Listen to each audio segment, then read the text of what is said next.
Good afternoon. I want to thank everybody who joins us. My name is Olga Atamanova, and I want to thank everybody who joins our event in Ukraine Media Center current forum here. And now we will be talking about very important subject. We'll be talking about the deportation of our citizens to Russian Federation and Republic of Belarus. Gathered here is the expert team, the Piataranko, 5 a.m., who are about to present their analytics summary. It's right here. Whoever wants to familiarize themselves with those materials, it's available in Ukrainian and English languages. The deportation of the citizens of Ukraine from the areas of active warfare to Russian Federation and Republic of Belarus. So I want to introduce our speakers today. Joining us are Alyona Lunova, Director at Human Rights Center ZMINA, Kateryna Rashevska, lawyer of Regional Center for Human Rights, Tetiana Katrychenko, coordinator of the Media Initiative for Human Rights, and Alina Pavliuk, attorney at law and analyst of the Ukrainian Legal Advisory Group. So we will be talking about this summary about the crimes committed by Russians in the temporarily occupied territories of our country.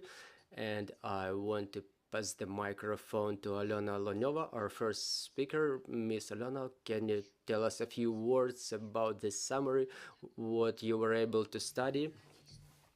Good afternoon, dear colleagues.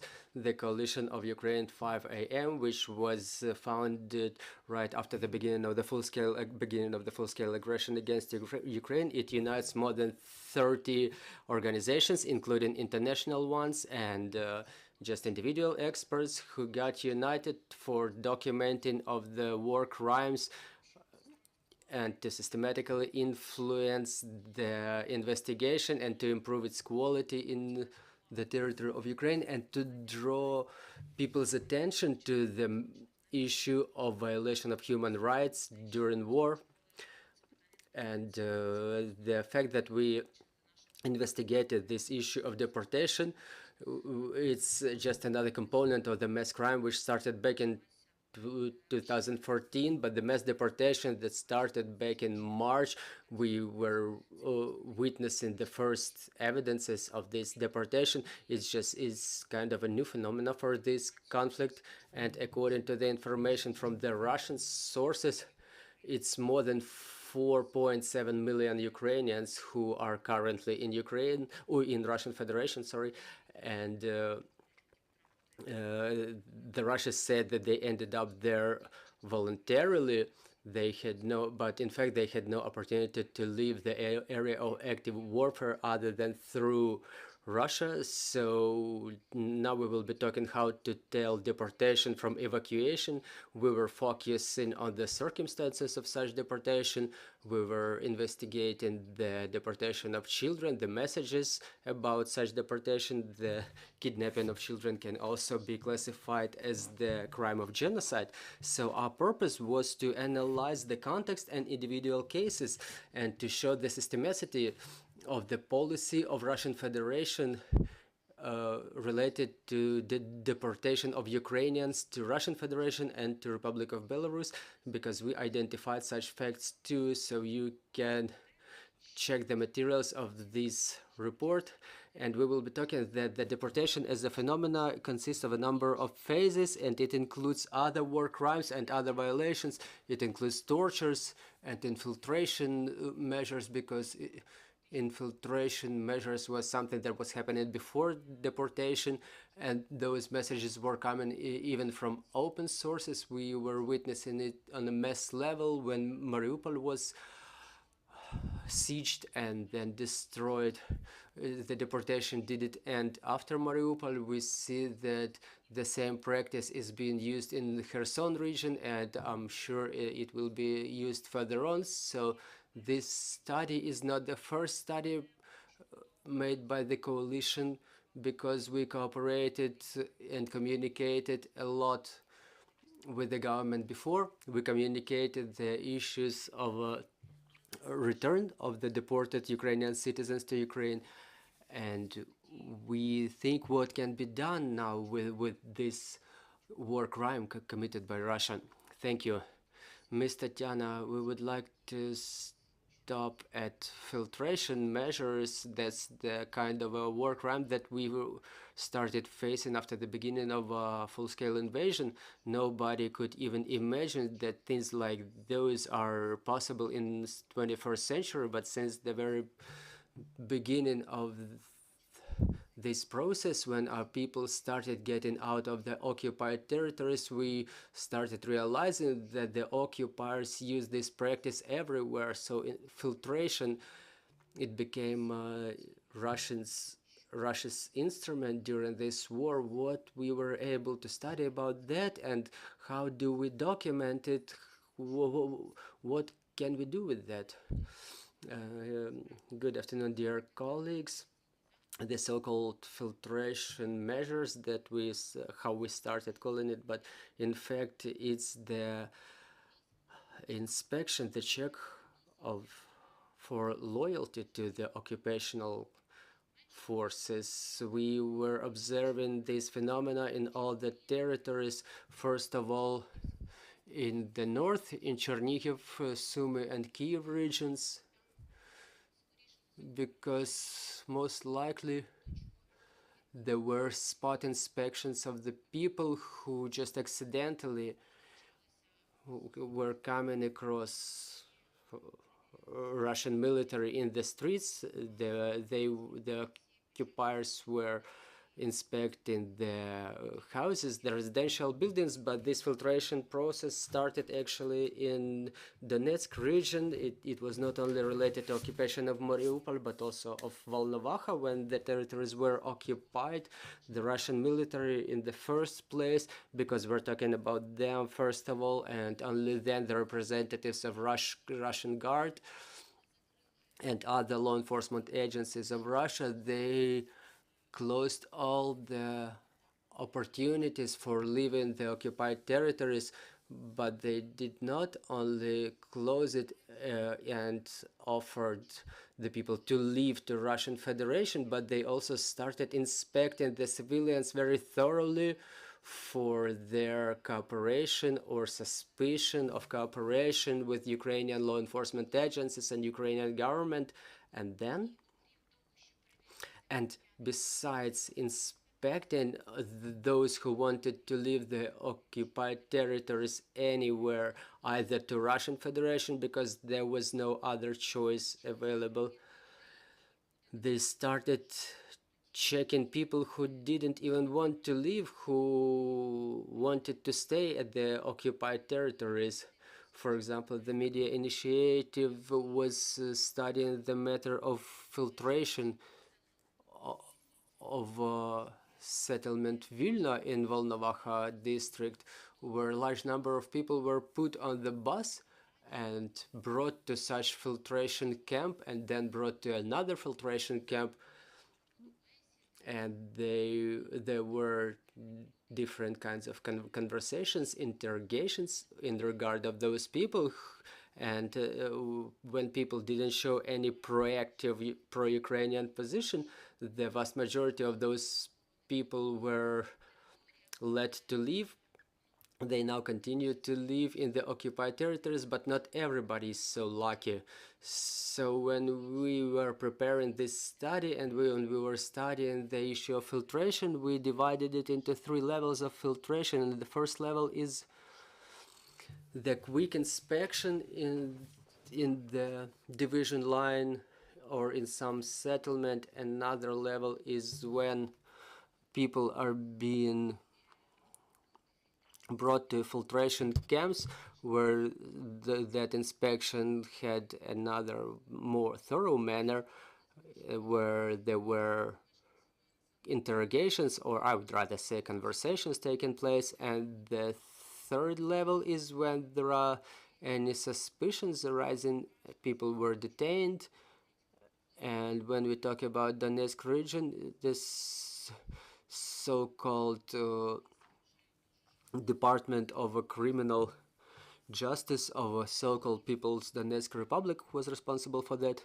So, for example, the drivers who went to Mariupol to help to carry people out, those drivers were detained and they were brought to the third phase of filtration when people were taken to some detention camps like the colony of Olenivka, the infamous colony of Olenivka, and after 60 days or even 90 days of so-called arrest, and nobody was told what that arrest was based on, and they were only communicated the fact that the filtration is over, and they were offered to leave to Russian Federation, and this is how the majority of such people came back to Ukraine through the territory of Russian Federation, and some of such people are still in such detention camps.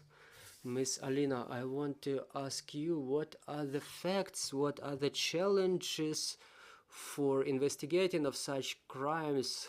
What are the problems with gathering evidence in documentation of such actions? Why, as Miss Alyona mentioned, why evacuation or deportation is not evacuation? Well, obviously, well, good afternoon, everybody. Just in brief to talk through those items. The conditions of armed conflict provide another legal framework for us. When we were before the full-scale invasion, when we were observing those mass acts of evacuation to Russian Federation, from legal point of view, we start thinking, was there a threat? Did people have an opportunity to easily come back home, or within which territory this relocation was happening? So those are the criteria which further on in the legal plane will allow us to investigate the crimes which were committed. So the framework of armed conflict opens another legal framework, and we're talking about other facts about possible war crimes or crimes against humanity or crimes of genocide that can be committed. But behind the wars, there is a big work of documenters, the judges, the prosecutors who have to prove those facts, because there is a threshold for such confirmation. So talking about the war crimes, we can investigate some single facts, the relocation of a single person against their own will. But when we're talking about the crimes against humanity, it's a systematic policy that we see in different territories. So such type of crimes contemplates more difficult conditions, more difficult challenges to prove this crime. We have to open the investigation in the International Criminal Court to support our national legal system, but none of the international court institution may solve our problems. So what do we have now? All the systematic problems that were happening on the level of justice, on the level of investigation, starting from 2014, they just grew to a bigger scale after the 24th of February. That's why we have more than 60,000 possible war crimes, likely war crimes, among which we also consider the forced relocation of the citizens of Ukraine, of the deportations. So none of the national legal system may cope with such number of crimes, and it's been also augmented by the facts that were happening before the 24th of February, because the facts of deportation and forced relocation of the citizens of Ukraine, they were documented before the 24th of February in Crimea and in Donbass as well. And there is a big problem also with gathering of evidences, because the restriction of access to people who are outside Ukraine. It's good that many of them can find themselves in the territory of other countries, and we can cooperate with them, or they may come back to Ukraine. and the capabilities of our law enforcement agencies in terms of different actions outside Ukraine, we don't have it. For example, an investigator who is located in Kyiv cannot interrogate somebody who is in Georgia without documents and unfortunately cannot come back to Ukraine or to live to the other country, which may facilitate that process, and it's a very big challenge. Another big challenge is the verification and confirmation of the information which is available in open sources, because after the 24th of February we see how many things are available online and how many materials can be used during such investigation, but taking into account the technologies, we can understand that not all of that information may be true, and this information should be verified and processed properly. So it's difficult to say what is the real number of people who were located outside Ukraine, because we don't understand the scale of this tragedy, unfortunately. So behind every such fact there is a certain risk created for our national system. What can really be done? Now the direct priority should be the documenting, the understanding of who suffered, where they are, and how can we help them, not only with the justice but with other means as well, because a large number of those who end up in Russian Federation, they don't even have documents who confirm their identity, which would allow them to come back to Ukraine or even to leave Russian Federation. That's another huge lamentation. And another big problem is with the children, specifically those who were under the control of the government, who were in certain institutions, for example, the orphan children that Ukraine was responsible for, that Ukraine was taken care of before, so when they ended up in the occupied territory, so another question was what to do with them, and when those kids were deported. This is why, together with documenting, there is another issue of systematization. We have to reserve the systematicity, the approaches, and this is the issue of a serious, diligent work, and we can hardly expect for some quick justice to happen for such crimes, no matter how bad we want it. And we have to estimate our court system, our justice system soberly, because the majority of the proceedings are happening without the presence of the convicts, because many, for example, to have those people detained, those who should be liable for crimes, it's quite difficult now. So it's an open question how to bring those people to liability for those crimes. So there is a big load on the courts of Ukraine, and the big expectations are being put on the International Criminal Court, but we cannot expect tens of cases from it. And again, we have to think about the creation of some separate mechanism, how real it will be, how is it possible, and how to expand its jurisdiction over not only over the crimes of aggression, but also to the war crimes against humanity, for which there are people to be brought to liability too. Thank you, Ms. Alina. Ms. Kateryna, let's proceed to the most painful topic, the kidnapping of our children, the deportation of our children. This is something that is of greatest concern to all of us, because unlike the adults who at least have a chance to come back and to find some mechanisms for that, our children cannot come back by themselves. So what's the scale of this tragedy for us, and what are the prospects that we see for 2023? How do we return those kids back? Well, talking about children, we have to understand that those children who were deported to Russian Federation, it's not like one single team, one single group that we call children, and we can make them dance to just one flute.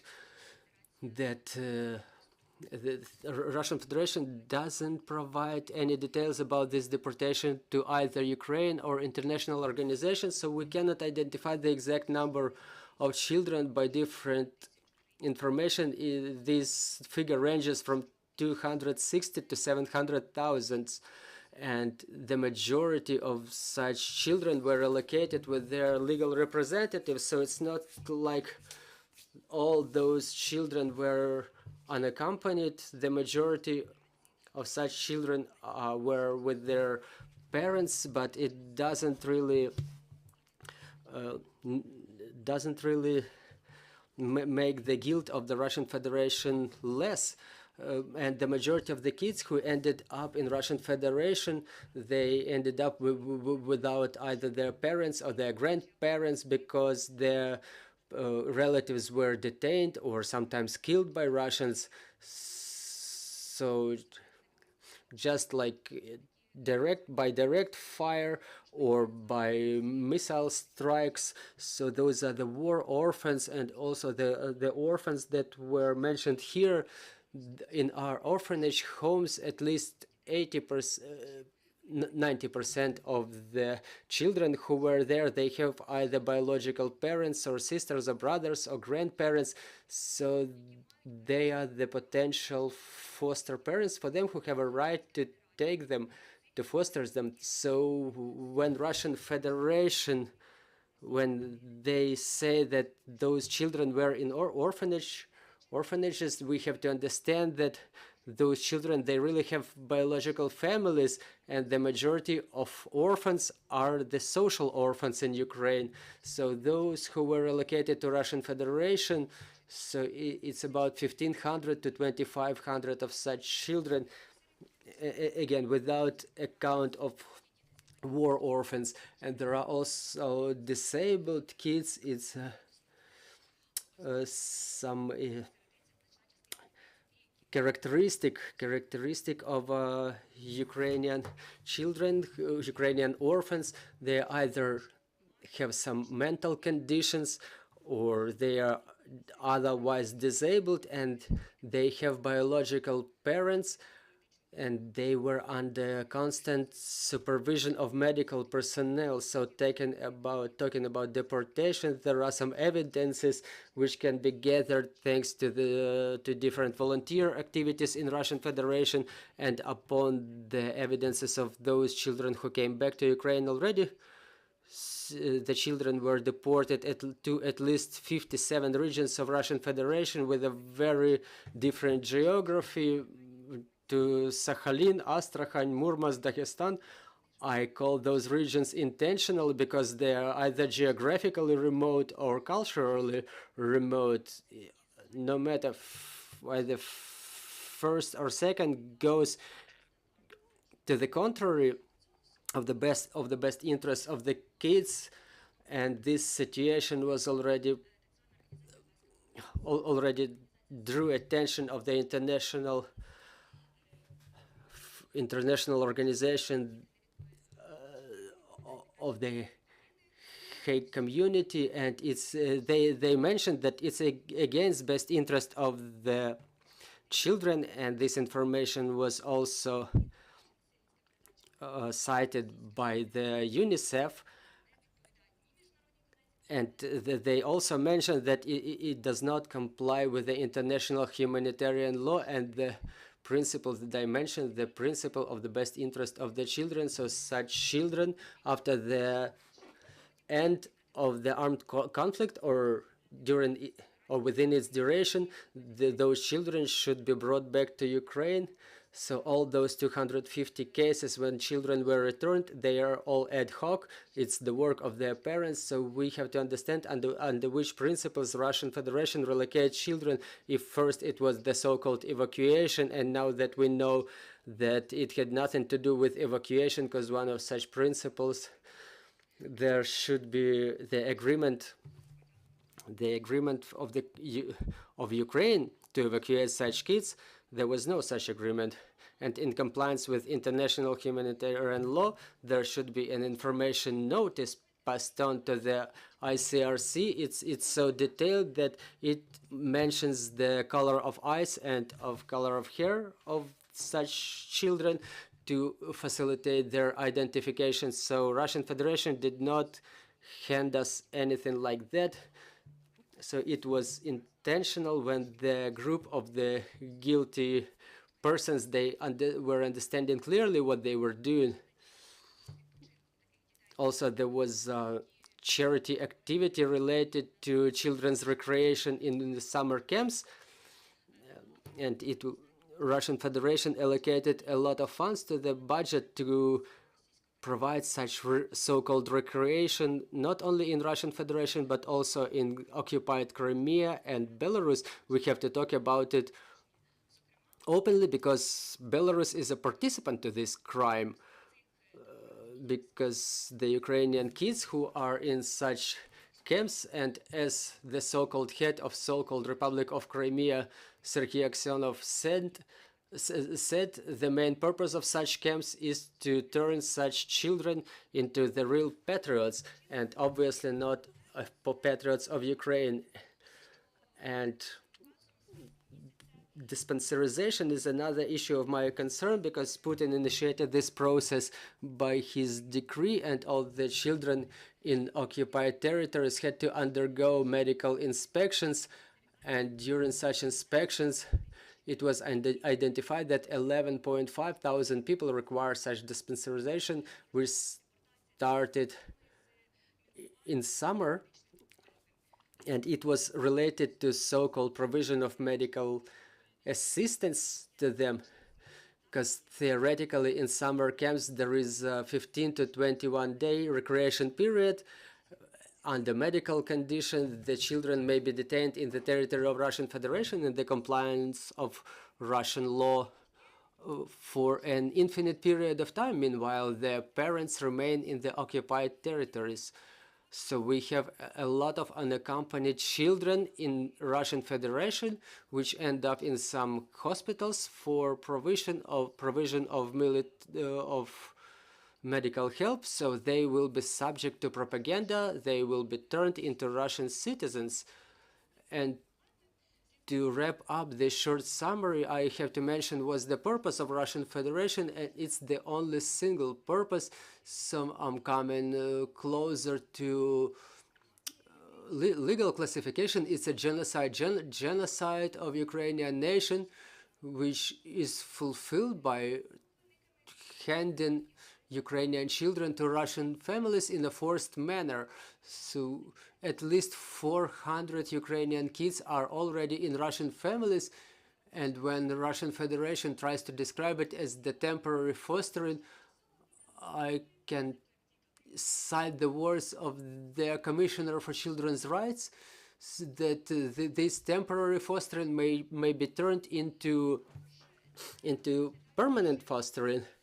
So all the children are becoming the victims of eradication of Ukrainian identity. So this is the fundamental idea of this fifth crime of genocide. So the children are not being killed or burnt in concentration camps, but those children, they disappear for Ukrainian nation, because to reintegrate them, to turn them back into Ukrainian citizens, it requires special government policy.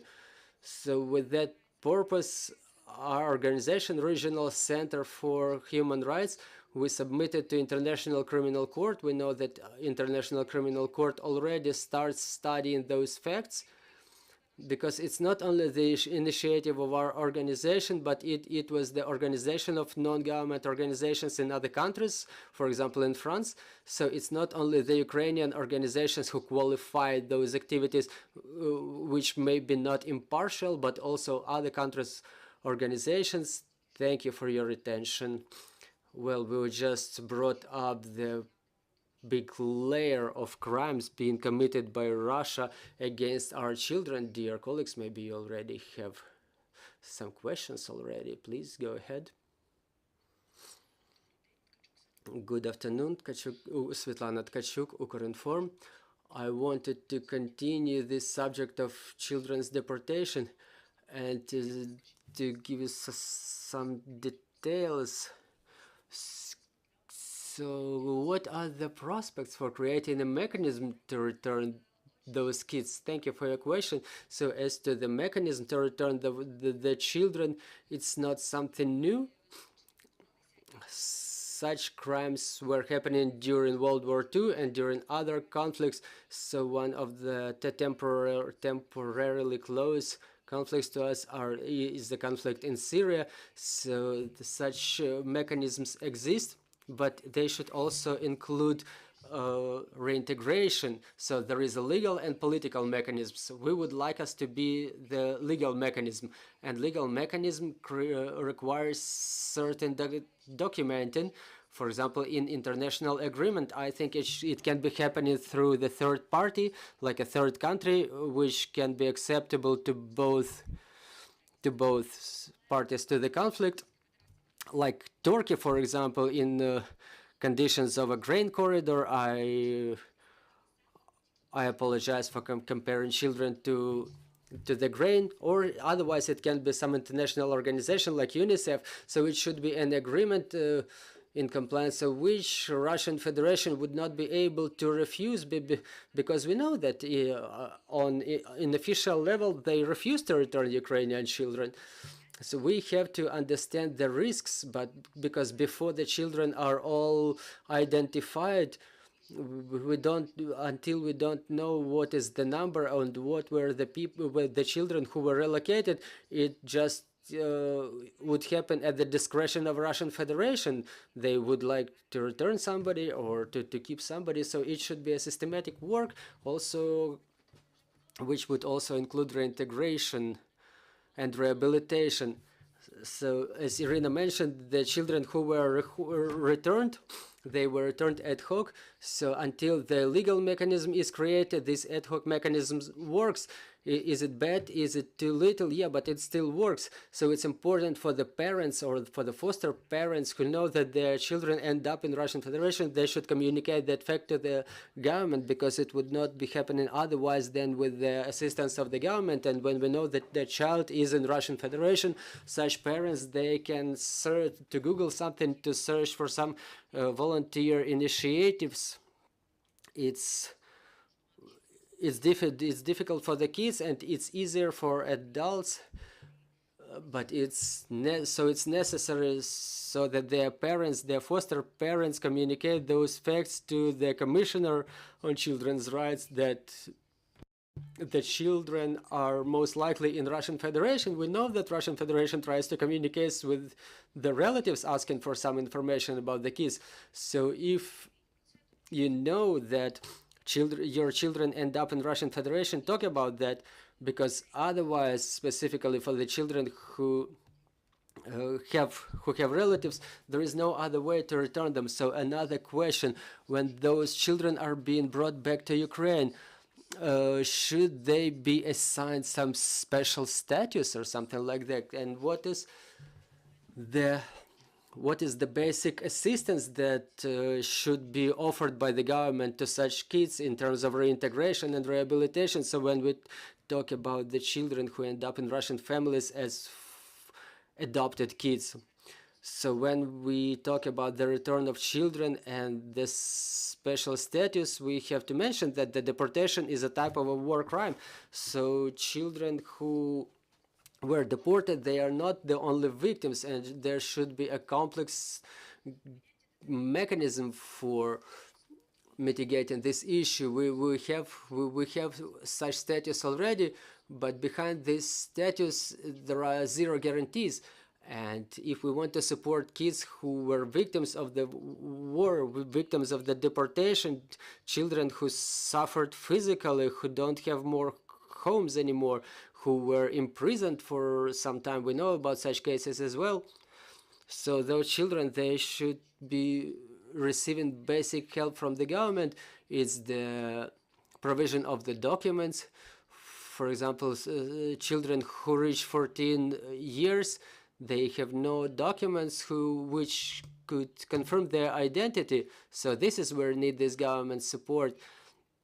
So when the child comes back to Ukraine, what happens to them? Who provides social help? Who provides medical aid, like banal even clothing? It should be all developed by the government, and we know that the Office of the Commissioner for Human Rights tries to initiate such project, but there is no mechanism so far.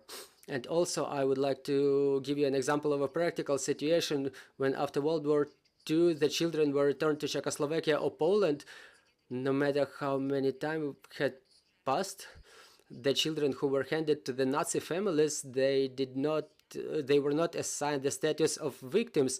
So the children who end up in Russian families now, they should be assigned the status of victims. So it's not a issue of fair attitude, but also fair compensation. So we have to make a division to protect their rights better. So what Ms. Alyona says, that in compliance with the existing standards of UNICEF related to repatriation of the kids deported during armed conflict, we understand that nobody will return our kids just for nothing, for no reason. And it's very strategically important not to compare the return of the kids and the exchange of the prisoners of war, because we did not kidnap Russian kids and we have nobody to exchange them for. So it's important to have the trajectory developed for each individual child. So we have to know where all those kids who end up in Russian Federation, we should have practice implemented either in Ukraine or this third country, when all those children, they have their identity changed, they were reintegrating and rehabilitating in the territory of the third countries. I would also like to recommend to consider that option, because the orphans which were deported, they were in orphanage homes in so-called Luhansk and Donetsk People's Republic. They don't remember Ukraine, and they're being interviewed and they're talking about some mythical Ukrainian Nazis, that the kids will be raped and killed because this is something that they were put in their head within 8 years. So they are not the same kids from Donetsk region or from Mariupol. So we have to understand, no one should be united in some groups. We don't have a purpose to just violate the children's rights so that they just stay in Ukraine. We have to reintegrate them in their best interest. Oh, and my third question is the punishment for such crime. I mean, should it be the central bodies of government of Russian Federation or the families that were taking part in this adoption process in Russia?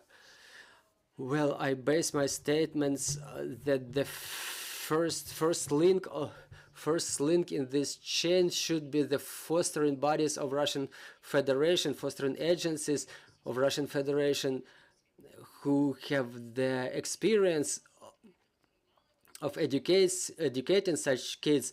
Some parents wanted to adopt a child from Russian Federation, or they were told better take two from Donbass or from occupied territories. So we start with this fostering agencies, and then the commissioners for children's rights in Russian Federation, then the governors of 16 regions of Russian Federation who already agreed to have those children placed in different parts of their regions of Russian Federation. And also, let's not forget the role of Russian Orthodox Church, the role of the law enforcement agencies, the role of the military.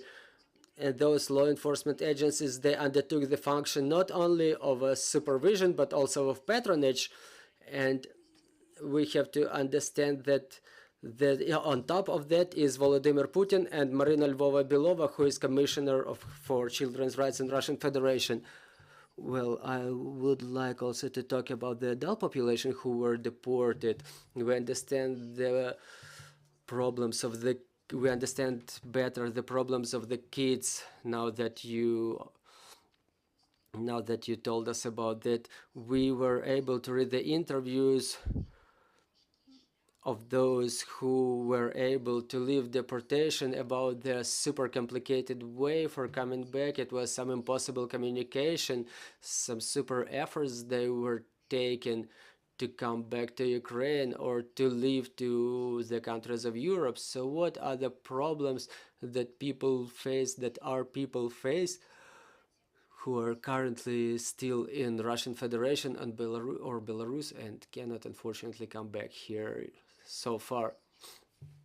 Yes, we usually focus on the issue of deportation of kids, raises a lot of questions and draws a lot of attention, but talking about the deportation of the adults, we don't know the exact number of the people deported. As we mentioned, the Russian Federation communicates the number of 4.7 million people. The international organizations report the number of 2.8 million.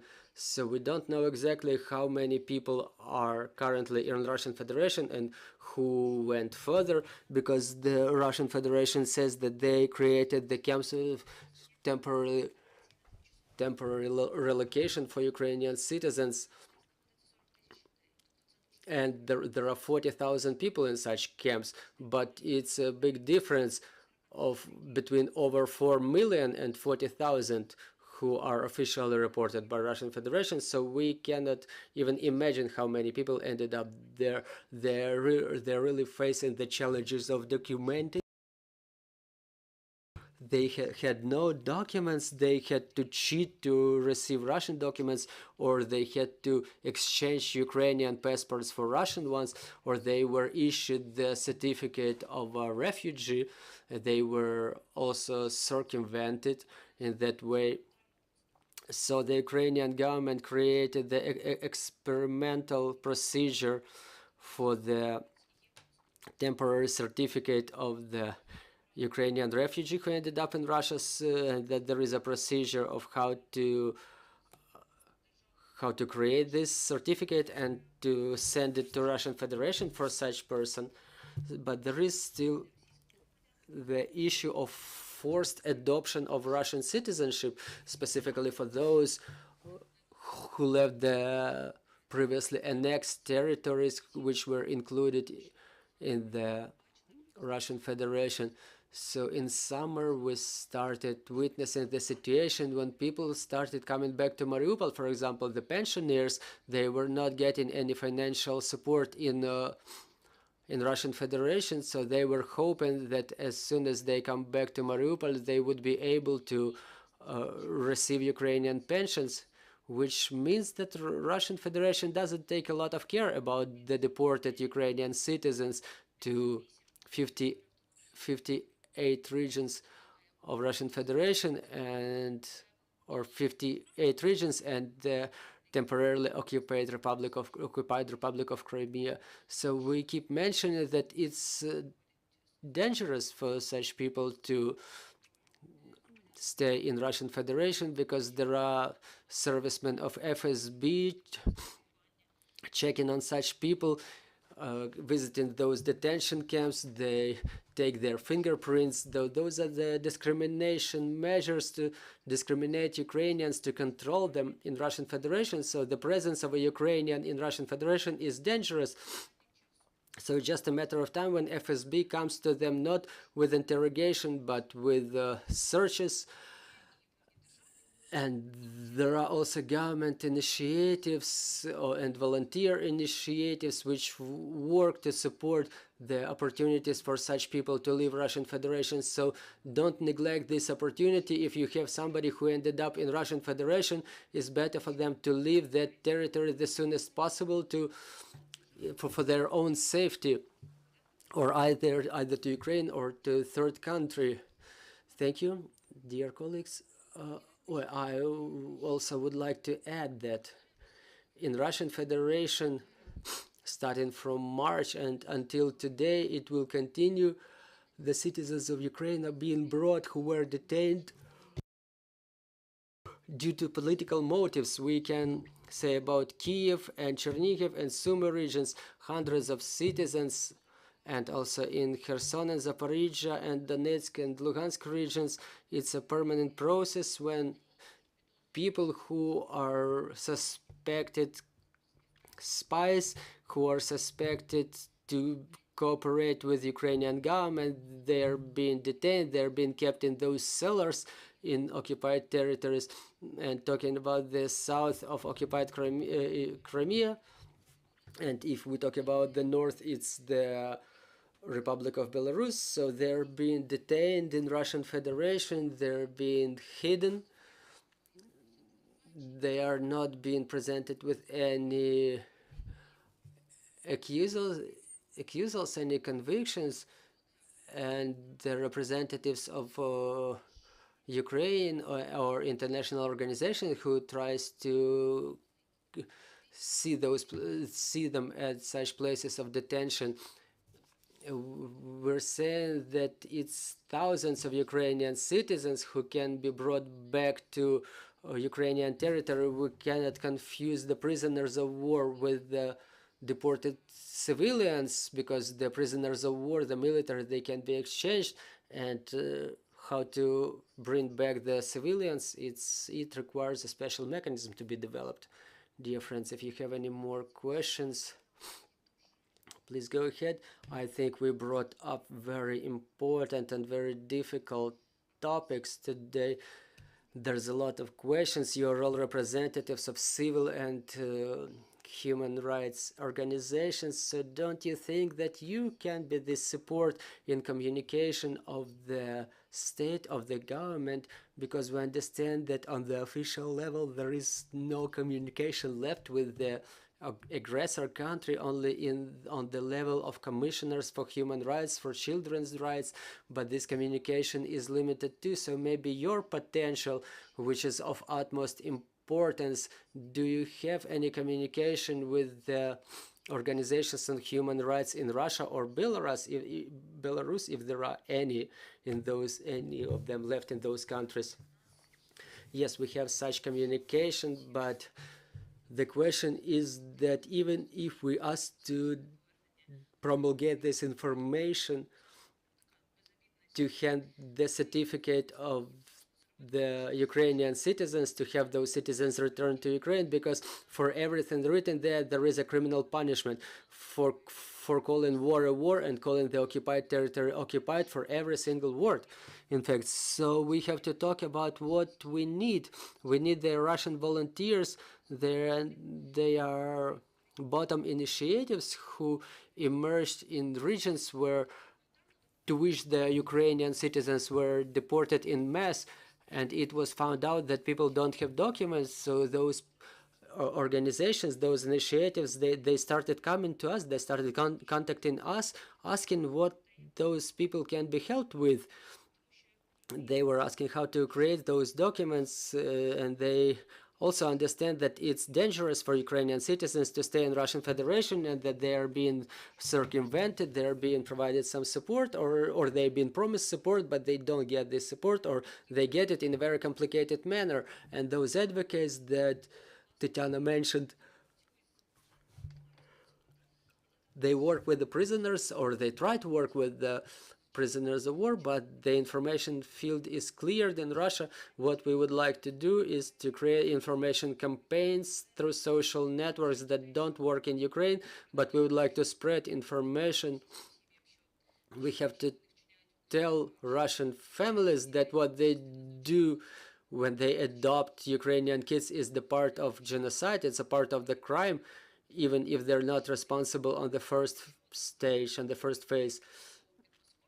And if the citizens are being deported under conditions of closed humanitarian corridors, it's not a voluntary agreement, it's a part of deportation. So those campaigns is something that we're thinking about, and we will keep this communication for sure, because there are things that we cannot help with in Russian Federation. We cannot make visits to the prisons where the Ukrainian citizens are being detained, or places where the Ukrainian kids are being detained, are being kept. So we just want to make sure that our people are alive and they will get that help they need. I would like to emphasize that the role of civil organizations is not only something that is important, but it also the role of media is very important, because in my practice, in cases of deportation of Ukrainian kids and that their adoption by Russian cases, the cases where the parents were contacting mass media, in those cases the children were returned because they don't really like the publicity. They prefer to return those kids, and if there are mass media that have correspondents or branches in Russian Federation, I mean for foreign media, they have access to those families and they can find that information that we can use as evidence that will be handed to the International Criminal Court. So the role of mass media is huge. We appreciate your interest in this subject. It would be difficult to work without your interest in that. The government, the state, and this federation in this sensitive issue is very important. One step to the left or right, Russian Federation refuses to contact. So the again role of mass media is very important. I want to thank you for this topic, for bringing up these important issues, for the interest of the representatives of the mass media. Dear friends, let's work together for our victory, and glory to Ukraine.